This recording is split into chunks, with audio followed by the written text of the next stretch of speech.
Welcome to the first video in the Scene Setup video series, The Camera.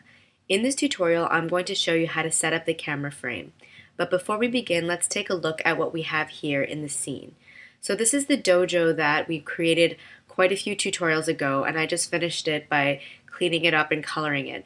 So let's look at the different layers that we have. So on the first layer, we have the punching bag.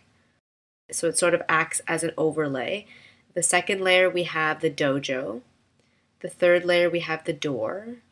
The fourth, the balcony.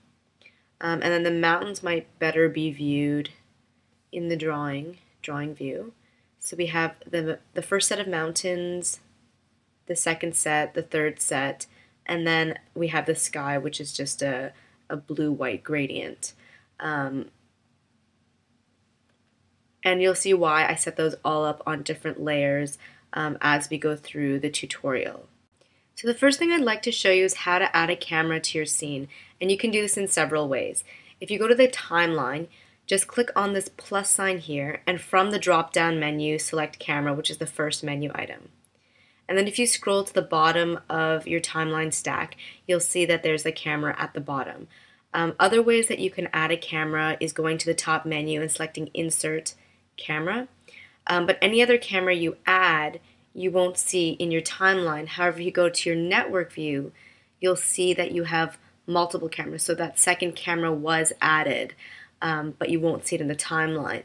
Which leads me to show you the next way you can add a camera, and that's through the module library. And of course, that's only for Animate Pro users because you don't have a network in Animate. So you can find it under your favorites. Under Move, there's the camera there as well, and under All Modules. So all you have to do is click on it and then drag it and drop it in the network view. And you don't need to connect it to the composite or anything like that for now. You could just drag and drop it. It doesn't have to be connected to anything. So I'm just going to delete those two. For Animate users, just to let you know, you cannot put a camera in a symbol, and if you try, you'll get an error message telling you that that's not possible. And if you want to animate your camera, which is a distinct possibility, you have to add a peg to it so that you can put those transformations and translations, so you can key them for your camera. But we'll get into that later. So I'm going to delete the camera peg.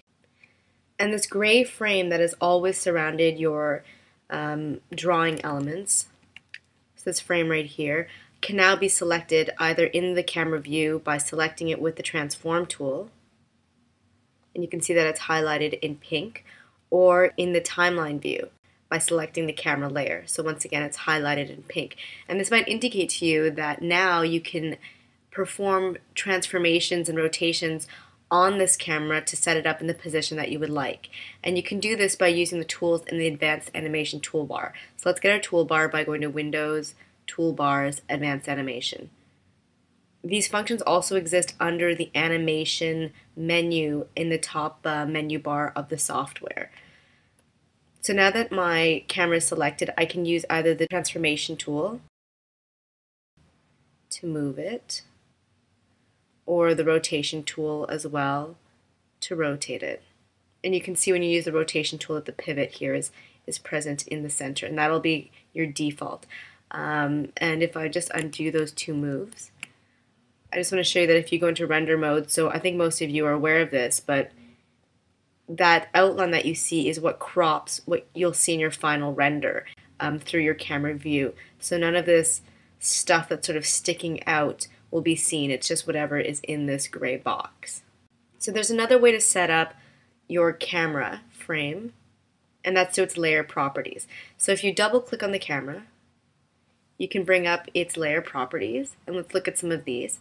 So you can enable or disable the camera. So now you can see that even though you see this gray bar, it's not this gray frame, it's not the actual camera frame. And you can see that it's being disabled and enabled in both the network view and in the timeline view because a check mark goes on and off. Once you've decided on your default camera position, you can always lock it so that it can't be animated or moved.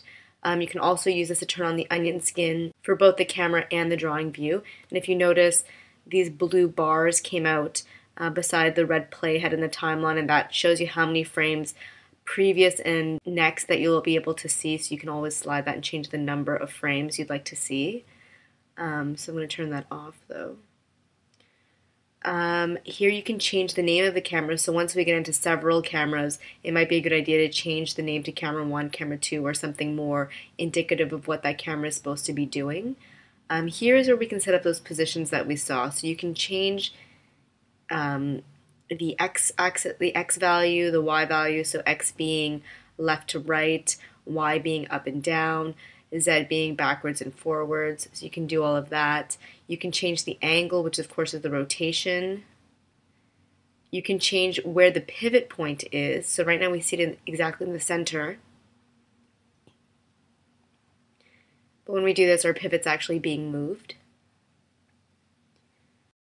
You can also change the field of view. So right now the field of view is grayed out and you can't actually change it, but if you select override scene's field of view, you have the ability to also play with that.